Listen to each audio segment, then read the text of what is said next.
ಬಂಗಾಳದಲ್ಲಿನ ಮಮತಾ ಬ್ಯಾನರ್ಜಿ ಅವರ ಸೋಲಿಗಿಂತ ತಮಿಳುನಾಡಲ್ಲಿ ವಿಜಯ್ ತಳಪತಿ ಅವರ ಗೆಲುವು ದೇಶದಲ್ಲಿ ದೊಡ್ಡ ಚರ್ಚೆ ಆಗ್ತಾ ಇದೆ. ಕೇವಲ 2 ವರ್ಷದ ಹಿಂದೆ ರಚನೆಯಾದ ಒಂದು ಪಕ್ಷ ಇವತ್ತು ತಮಿಳುನಾಡು ಸರ್ಕಾರನ ರಚನೆ ಮಾಡ್ತಾ ಇದೆ. ದೇಶದಲ್ಲಿ ದೊಡ್ಡ ದೊಡ್ಡ ರಾಜಕಾರಣಿಗಳು ಮಾಡಕ್ಕಾಗದಿರೋ ಕೆಲಸನ ಇವತ್ತು ತಮಿಳುನಾಡಲ್ಲಿ ವಿಜಯ್ ತಳಪತಿ ಅವರು ಮಾಡಿ ತೋರಿಸಿದ್ದಾರೆ.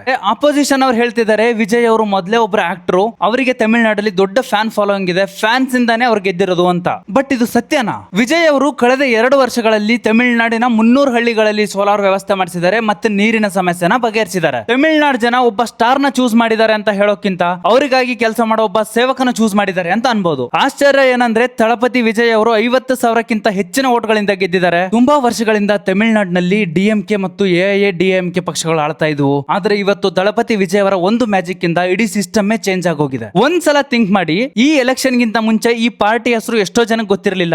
ಬಟ್ ಇವತ್ತು ಟಿವಿಕೆ ಪಕ್ಷ ಎಲೆಕ್ಷನ್ ನಿಂತಿದ್ದಾಯ್ತು, ಗೆದ್ದಿದ್ದಾಯ್ತು, ಇನ್ನೇನಿದ್ರು ಸರ್ಕಾರ ರಚನೆ ಮಾಡೋದಷ್ಟೇ ಬಾಕಿ. ಈ ಬಾರಿಯ ಎಲೆಕ್ಷನ್ ರಿಸಲ್ಟ್ ಬಗ್ಗೆ ನಿಮ್ಮ ಅಭಿಪ್ರಾಯ, ಜೊತೆಗೆ ಕರ್ನಾಟಕದಲ್ಲೂ ಕೂಡ ಇವ್ರ ತರ ಪವರ್ಫುಲ್ ಅಂಡ್ ಜನಪರ ಕೆಲಸ ಮಾಡೋ ವ್ಯಕ್ತಿ ಯಾರಾದ್ರೂ ಇದ್ರೆ ಯಾರು ಅನ್ನೋದನ್ನ ಕಮೆಂಟ್ ಬಾಕ್ಸ್ ಅಲ್ಲಿ ತಿಳಿಸಿ. ಈ ರೀಲ್ ನ ಆದಷ್ಟು ಜನಕ್ಕೆ ಶೇರ್ ಮಾಡಿ ಅಂಡ್ ಇದೇ ರೀತಿಯ ಹೆಚ್ಚಿನ ಕಂಟೆಂಟ್ ಗಾಗಿ ನಮ್ಮ ಫ್ಯಾಕ್ಟ್ ಬಜಾರ್ ಪೇಜ್ ನ ಫಾಲೋ ಮಾಡ್ಕೊಳ್ಳಿ.